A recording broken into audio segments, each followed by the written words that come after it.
বোকা কিছু সাংসারিক পুরুষ লোক আছে যারা সুখ খুঁজতে 24 ঘন্টা টাকার পিছে লেগে থাকে। মনে করে টাকা কামিয়ে সংসারে কোনো একটা উন্নতি করলে বা যে কোনো ধরনের ভরণ পোষণ করলেই সংসারে সুখ হয়ে যায়।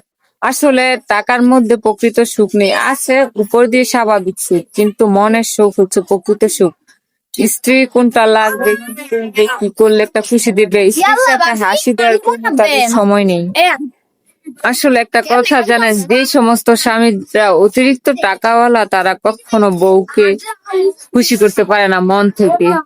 তাদের বউদের সবসময় বুকের মধ্যে একটা কষ্টের স্টোরি থাকে। আর যাদের টাকা কম তারা দেখবেন পরিপূর্ণভাবে তাদের মধ্যে একটা সুন্দর বন্ডিং থাকে, স্বামী স্ত্রীর মধ্যে পরিপূর্ণভাবে মন খুশি থাকে। হয়তো উপর দিয়ে খাবার কাপড় চোপড়ের কিছু অভাব থাকে, কিন্তু মনের দিক দিয়ে তারা পারফেক্ট থাকে।